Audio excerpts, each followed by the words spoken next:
Queue న్యూస్లో పనిచేయటకు senior video editors కావాలను సంప్రదించవలసిన నెంబర్లు 8688960884. కోచింగ్ సెంటర్ల డెత్ ఛాంబర్ల స్టూడెంట్ల జీవితాలతో ఆటలాడుతారా? సుప్రీంకోర్టు ఆగ్రహం. ఢిల్లీలోని రామోస్ ఐఏఎస్ స్టడీ సర్కిల్ వ్యవహారంపై విచారణ. కేంద్రం ఢిల్లీ ప్రభుత్వానికి నోటీసులు, ఎలాంటి నిబంధనలు రూపొందించారో చెప్పాలని ఆదేశం. అవసరమైతే కోచింగ్ సెంటర్లను మూసివేస్తామని హెచ్చరిక. భద్రతా ఏర్పాట్లు చేసే వరకు ఆన్లైన్లో క్లాసులు నిర్వహించుకోవాల్సి ఉంటుందని. మా హైదరాబాద్లో కూడా అట్లనే ఉన్నాయి. మొత్తం గల్లీ చిన్న చిన్న బుడ్డ రూములలో ఉన్నాయి. అయితే చాలా కోచింగ్ సెంటర్లకు సంబంధించి నిజంగా కూడా తెలంగాణలో కూడా ప్రత్యేకంగా హైదరాబాద్లో కూడా చాలా కోచింగ్ సెంటర్లకి ఎలాంటి అనుమతులు లేవు. నిజంగా వాళ్ళు నిర్వహించుకోవడానికి అటువంటి ఏం లేవు. మనం ఏమన్నారు, 10 రూపాయలు తక్కువే ఇర్రా ఇక్కడ దాని ఏమంటారు, కొంచెం ఎవరికన్నా పేదోళ్లకు కొంతవరకు వియండి అని చెప్పేసి రిక్వెస్ట్ చేసినా కానీ కొంతమంది చేస్తారు. కొంతమంది అసలు పట్టించుకున్నట్టుగా వాళ్ళే మొత్తం ఫైనల్ అయినట్టుగా, వాడే మొత్తం అంటే లోకాన్ని మొత్తం సమాజాన్ని నడిపిస్తున్నట్టుగా ఫీల్ అవుతుంటారు.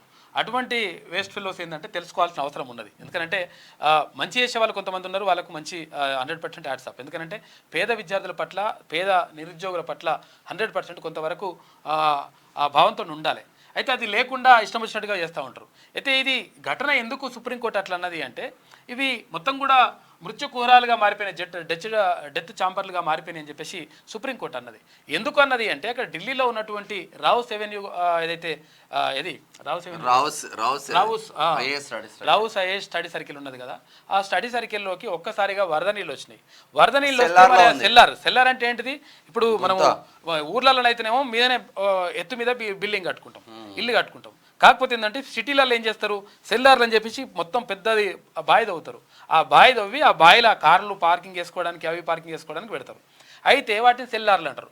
అట్లా రూములు పెట్టొద్దు. ఒకవేళ రూములు పెట్టినా కానీ అందులో కోచింగ్ సెంటర్లు కానీ, లైబ్రరీలు కానీ తర్వాత ఎటువంటి అంటే ఉంచడానికి వీల్లేదు. అయితే ఈ రూల్స్కు విరుద్ధంగా వాళ్ళు ఏం చేసిండ్రు, అక్కడ లైబ్రరీని ఏర్పాటు చేసిండ్రు, తర్వాత కోచింగ్ సెంటర్ని ఏర్పాటు చేసిండ్రు. దీంతో ఢిల్లీలో వచ్చినటువంటి వరదలతోటి ఒక్కసారిగా కోచింగ్ సెంటర్లకు వరదలు వచ్చినాయి. వరదలు వచ్చి రావుస్ ఐఏఎస్ అకాడమీలోకి వచ్చేస్తే అక్కడ ఉన్నటువంటి విద్యార్థులు చాలామంది కూడా అందులో చిక్కుకొని పోయినరు. ముగ్గురు ఎవరైతే ఐఏఎస్ ఐపీఎస్ కావాల్సినటువంటి అభ్యర్థులు ఎవరు ఉంటారో వాళ్ళు ముగ్గురు చనిపోయినారు. అందులో తెలంగాణకు చెందినటువంటి, అంటే బీహార్ నుంచి వచ్చిండ్రు వాళ్ళు, తెలంగాణకు చెందినటువంటి ఒక అమ్మాయి కూడా చనిపోయింది.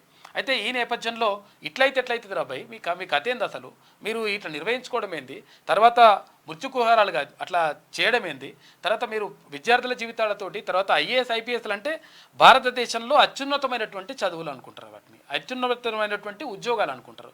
అటువంటి ఉద్యోగులను మీరు కథం చేసి పడేసినారు. దొంగలారా మీ కథని, మీ సంగతి ఏందని చెప్పేసి అట్లా అడిగింది సుప్రీంకోర్టు. ఢిల్లీలోని కోచింగ్ సెంటర్లు డెత్ ఛాంబర్లుగా మారాయని సుప్రీంకోర్టు ఫైర్ అయింది. కోచింగ్ సెంటర్ల యాజమాన్యాలు, అధికారులు స్టూడెంట్స్ జీవితాలతో ఆటలాడుకుంటున్నారని మండిపడింది. ఢిల్లీలోని రావుస్ కోచింగ్ సెంటర్ సెల్లార్లోకి వరద పోటెత్తి 3 సివిల్ సర్వీసెస్ అభ్యర్థులు మృతి చెందడాన్ని సుమోటోగా స్వీకరించిన అత్యున్నత న్యాయస్థానం తీవ్ర వ్యాఖ్యలు చేసింది. ఇక అధికారుల తీరుపై అసహనం వ్యక్తం చేసింది. ఈ మేరకు కేంద్ర సర్కార్తో పాటు ఢిల్లీ ప్రభుత్వానికి సోమవారం నోటీసులు జారీ చేసింది. తాజాగా జరిగిన విషాద ఘటన అందరి కళ్ళు తెరిపించిందని జస్టిస్ సూర్యకాంత్, జస్టిస్ ఉజ్జల్ భుయాన్ తో కూడిన ధర్మాసనం వ్యాఖ్యానించింది. భద్రతా ప్రమాణాలు పాటించకుంటే ఆన్లైన్లోకి మారాలే. మీరు ఒకవేళ అటువంటి మీ చేత కాకపోతే ఆన్లైన్లో చెప్పురా నాయన, ఇది చాలా భయంకరమైన సంఘటన. ఐఏఎస్ అవ్వాలనే లక్ష్యంతో స్టూడెంట్స్ ఎంతో దూరం నుంచి ఇక్కడికి వస్తున్నారు. కానీ కోచింగ్ సెంటర్లు వారి జీవితాలతో ఆటలాడుకుంటున్నాయి, వారి కలలు చేస్తున్నాయి. కోచింగ్ సెంటర్లను సక్రమంగా నిర్వహించడంలో ఆఫీసర్లు విఫలమయ్యారని చెప్పేసి సుప్రీంకోర్టు ధర్మాసనం క్లియర్గా సురకలు పెట్టింది. ఆ కోచింగ్ సెంటర్లకు 100% కేంద్ర ప్రభుత్వం కూడా దీనిపైన బాధ్యత వహించాలి. తర్వాత అక్కడ ఉన్నటువంటి ఢిల్లీ ప్రభుత్వం కూడా ఈ ఘటనకు బాధ్యత వహించాలి. ఎందుకంటే ఇటువంటివి హైదరాబాద్లో కూడా చాలా కొనసాగుతూ ఉన్నాయి. అసలు యాక్చువల్గా వాటికి కనీసం అవి ఉన్నాయి, పర్మిషన్లు ఎక్కడ కానీ నిజంగా ఒకవేళ ఎవరికైనా పేద విద్యార్థులకు తక్కువ ఇర్రా అంటే వాడు తక్కువ వేయడిగా ఇక పెద్ద కథ ఉంటుంది. సంగతి 100% తేల్చాల్సింది, అలా పని చేయాల్సింది. క్యూ న్యూస్ లో పనిచేయటకు సీనియర్ వీడియో ఎడిటర్స్ కావాలను సంప్రదించవలసిన నెంబర్లు 8688926084.